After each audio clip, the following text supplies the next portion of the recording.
Arguably, the first 3 videos will be the longest as this is where the majority of Digimon movies come from. With that in mind, it's time to head over to Digimon Frontier and look at the next big meta contender in the form of Ancientgarurumon. The Island of Lost Digimon is the featured film for the Frontier children, and I'll go over my initial impressions of the cards and where they'll likely see play. As always, if you enjoy this type of content or find it helpful, do consider liking this video, subscribing to the channel, and hitting that notification bell for more future content. First up, I'm going to go over the Spirits of Fire, which means it's time to go back to flamemon. This Digimon can digivolve on not just a red level 2, but a purple one as well for a cost of 0. On play, reveal the top 3 cards, and add 1 card with the hybrid or 10 warriors in its traits, and 1 tamer card with an inherited effect to the hand. Return the rest to the bottom. The inheritable for this card is on deletion. You may play 1 tamer card with an inherited effect from your hand without paying cost. Move aside BT4 Flamemon, because you've been officially replaced. Agunimon also returns as a dual color red-purple hybrid. This Digimon can digivolve from explicitly Takuya Kenbar for a cost of 2, or burninggreymon for a cost of 1. Though from any generic red tamer, 3 memory.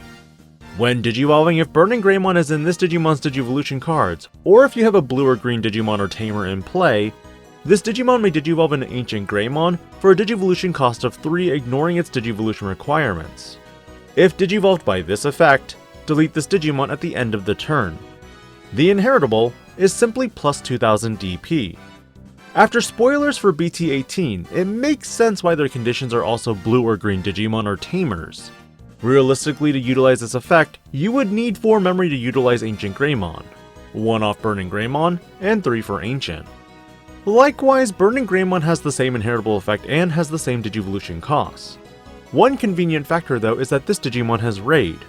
The when attacking effect also lets you digivolve into a Digimon card with hybrid in its traits for a Digivolution cost reduced by 1. Meaning previously when I mentioned you needed 4 memory, you just need this, Agunimon in hand, and Ancientgreymon in hand to resolve all your checks before Ancientgreymon is deleted. When you introduce the newest aldamon though, hand and main, by placing 1 Agunimon or burninggreymon from your trash under one of your Takuya Kenbaras, digivolve into this card for a cost of 3. The best part, the inheritable is identical to that of the BT7 variant, meaning you now have 8 targets to feasibly get the negation of security effects on option cards. The only downside, it's 4 memory regardless from a level 4. But when it comes to Ancientgreymon, this Digimon has Security Attack +1, and an on-play when digivolving effect that deletes one of your opponent's Digimon with as much or less DP as this Digimon. With the burninggreymon Agunimon combo, you can delete at minimum 16,000 DP. On deletion, return 1 tamer card and 1 Digimon card with the hybrid trait from your trash to the hand. Then you may play 1 tamer card from your hand without paying the cost. Stellar Recycling. You can also digicross into this Digimon with Agunimon and burninggreymon, but the cost for this will be 6, meaning you'll likely pass turn. But 6 memory for almost a guaranteed removal could be worth it. Takuya Kenbar returns as a tamer with a simple memory gain at the start of your main if your opponent has a Digimon in play. It also provides a DP buff of plus 2000 DP, and piercing if you're 10,000 DP or more. But now flipping to the Spirits of Light, they are almost identical with costs and effects with some slight deviations. Strabimon power creeps the old Strabimon from BT4 but also lets you when attacking, once per turn you may play 1 tamer with an inherited effect from your hand, with the cost reduced by 2. The trade-off here is that Flamemon's stack must be deleted to resolve, unless you're doing something else like phoenixmon to trigger it. Lobomon when digivolving can warp digivolve into Ancientgarurumon for a cost of 3 if you have kendogarurumon in the Digivolution sources, and if digivolved by this effect, the Digimon is deleted. The inheritable though simply lets you draw a card if you have 7 or fewer cards in your hand.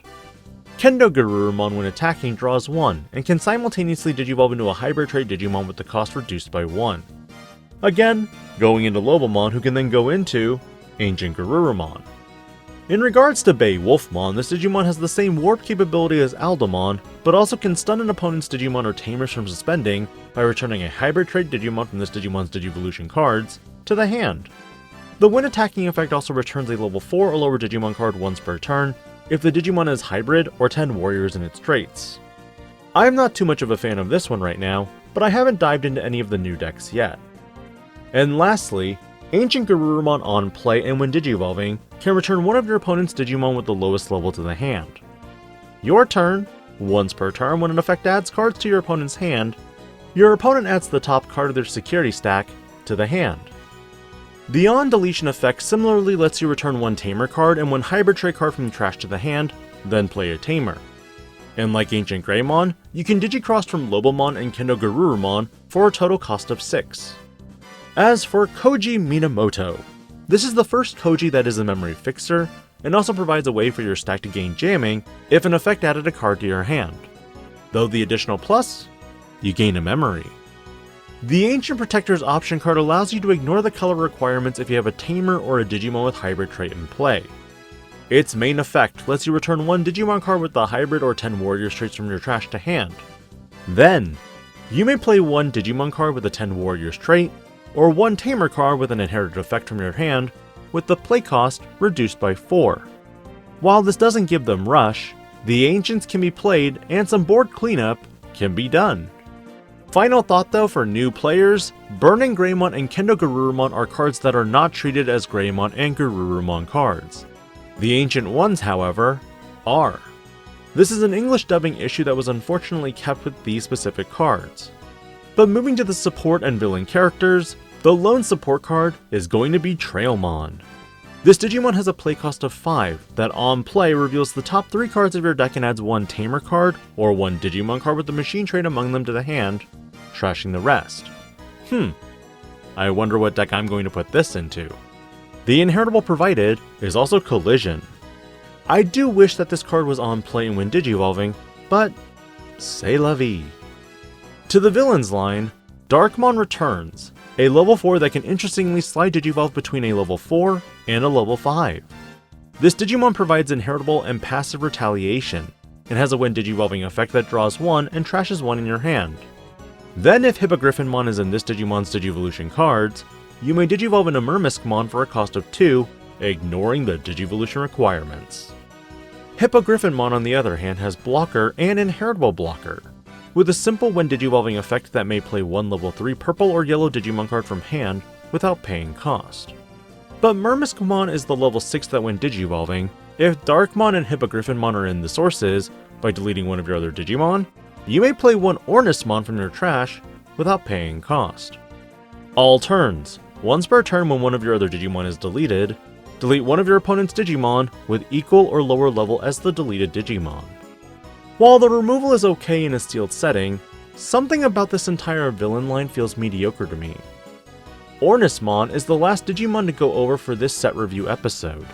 A level 6 that Digivolves from a purple or yellow level 5 for a cost of 5. On play, and when Digivolving, delete one of your opponent's unsuspended Digimon. Also all turns, while you have another level 6 Digimon, this Digimon gets plus 2000 DP and gains security attack plus 1. If you can stick this card on board during sealed, it's actually not a bad aggro card. Largely for this set review, I'm excited for the newer hybrid support cards and intrigued in how well Trailmon might work in a Machinedramon deck. But for villains, I just don't care. What are your thoughts on the Frontier cards and which ones are you most excited for? Let me know, and I'll catch you on the Data Squad based cards with Ultimate Power, Activate, Burst Mode!